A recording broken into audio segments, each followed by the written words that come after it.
ikaze gukomeza gukurikira YouTube channel ya Ibishya, komeza ikaze no gukomeza gutanga ibitekerezo unyuze muri comment hasi ko bidufasha mu nkuru tugenda tubagezaho zitandukanye, zirimo iza politike, imyidagaduro, zirimo inkuru z'ubuzima, iza siporo, zirimo udushya, ibyamamare n'izindi zitandukanye. Uyu munsi cyangwa se iki cyumweru cyose ku isi yose, ku mugabane muri rusange, inkuru ikomeje kuvugwa mu Rwanda, Afurika no ku yindi migabane, itabwa muri yombi rya Kabuga wafatiwe mu gihugu cy'Ubufaransa, aho yari abaye asa nkaho yihishe ubutabera mpuzamahanga kubera ibyaha bitandukanye birimo uruhare yagize muri jenoside yakorewe Abatutsi muri 1994. Ni inkuru ikomeje kugarukwaho n'ibitangazamakuru bitandukanye, yaba ibyandika, ibikorera kuri internet, ibivuga n'ibikora mu buryo bw'amashusho, aho kuva tariki ya 16 Gicurasi 2020 aribwo inkuru yabaye Kimomo mu masaha mu gitondo. Nyuma yo gutabwa muri yombi nibwo inkuru zatangiye gusohoka mu binyamakuru bitandukanye, nkuko nabikubwiye ruguru, harimo amateleviziyo, ibinyamakuru byandika bya kuri za internet n'ibisohoka ku mpapuro. Ariko gusa ubu ikigezweho uyu munsi tariki ya 20 Gicurasi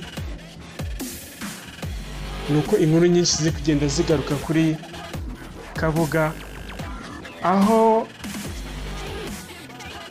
hari inkuru zanditswe zivuga ko Obama yashwanye n'igihugu cye cya Kenya akomokamo kubera guhishira cyangwa se kujyana umubano wari wihariye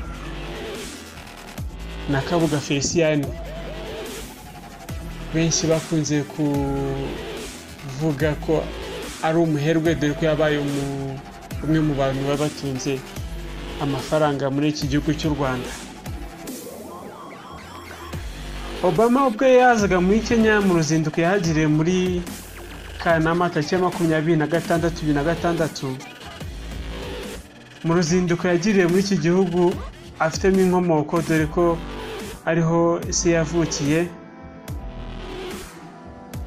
Yagaragaje ko Kenya kuba hari umubano ifitanye na Kabuga Felicien wihariye atari ibintu bishimishije cyane. Wakwibuka ko Kabuga yavuzwe kenshi ko yabaga muri iki gihugu cya Kenya, kandi igihugu cya Kenya kimukingiye ikibaba, hari umubano wihariye leta ya Kenya yari ifitanye na Kabuga. Ubwo Obama yari yaje gusura se umubyara muri iki gihugu akomokamo, dore ko yari aheruka muri Kenya mu 1808 nibwo yari aheruka muri Kenya igihe yari akiri umunyeshuri. Muri uruzinduko yakoze tariki ya 26 Kanama 2006, yaje gukomoza kuri ruswa n'uburyo ruswa ikomeje kuba iturufu ikingira ikibaba Kabuga Felicien. Mu kiganiro yatanze muri kaminuza ya Nairobi, aho yari ari imbere y'ibihumbi by'abanyeshuri, yanenze ko bibabaje kuba igihugu cya Kenya gikomeje gukingira ikibaba Kabuga Felicien wagize uruhare muri jenoside yakorewe Abatutsi mu Rwanda mu 1994. Yagize ati, nubwo ruswa ari ikibazo dusangiye hano muri Kenya, ho birababaje. hano muri Kenya birakabije cyane, ni icyorezo. Ikibi kurushaho, ruswa iha ububasha abakwiza urwango n'ubwoba bagamije kugera ku migambi yabo bwite.